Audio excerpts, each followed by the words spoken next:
Even as a child, Cady had sensed some deep, long-buried pain beneath the layers of protective frost that Vesta wore like an invisible shroud. "Easton is a good client," Cady said, trying hard to inject reassurance into her words. "What's more, I'm really enjoying this end of the business." "Tracing lost and stolen art and antiques?" Vesta paused. "I can see why that might appeal to you. You always were more adventurous than Sylvia." "Which is why Sylvia makes a much better CEO for Gallery Chatelaine than I ever could," Cady said quickly. "She thrives on that corporate stuff." "And you don't?" Vesta sounded resigned. "No." Cady settled deeper into the sofa. "I'm happy with my little art consulting business. I wasn't cut out to run a large operation like Chatelaine's. We both know that." "You may change your mind someday." "No." This was old territory. It had been well covered after Cady's divorce 3 years ago. There was more silence on the line. "Be careful," Vesta said after a while. "Don't allow yourself to be seduced by this new client of yours." "Seduced?" Cady repeated in a strangled voice, unable to believe what she had heard. Vesta never discussed sex. "I told you. I haven't even met him." "There's often a great deal of money at stake when it comes to art. You know that as well as I do. A man who requires your expertise to get his hands on that cash cannot be trusted. It sounds like your Mr. Easton finds you useful." "That's the whole point of my art consulting business, to make myself useful." "It's all well and good for a client to find you useful, but don't let yourself be used.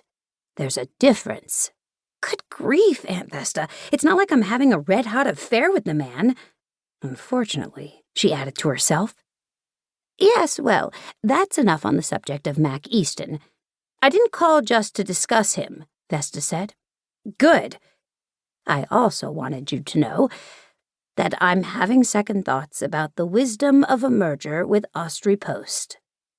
Deeply relieved by the change of topic, Cady swung her legs up onto the sofa and leaned back in the corner. "Sylvia told me that you had mentioned you might postpone the vote on the proposal."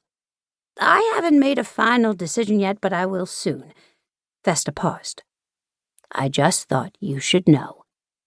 "I'm no longer a member of the board," Cady reminded her. "I won't be voting." "I'm aware of that. Nevertheless, I think you should stay informed." "Sylvia is not a happy camper," Cady said carefully. "I know. She wants the merger to go through."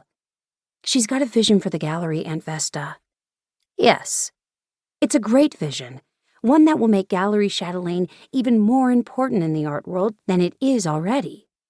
"Yes."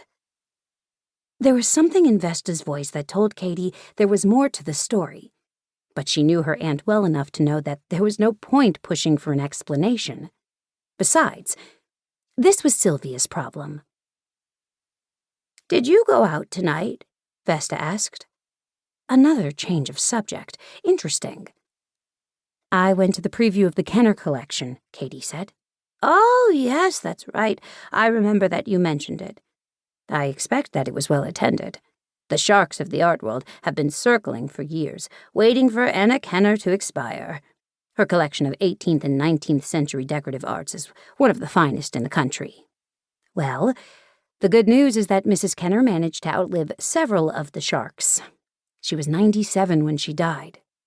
"Good for her. I always did like Anna. She bought some of her best pieces from me several years ago." "Yes, I know. She hired me to consult after I moved here to Santa Barbara. I liked her." Tonight, Anna Kenner's Santa Barbara mansion had been filled with scavengers dressed in formal attire. They had come to view the lady's personal possessions in preparation for tomorrow night's auction. Anna's heirs had little interest in the lovely English porcelains, Georgian silver, chinoiserie panels, and exquisite furniture she had accumulated in her lifetime.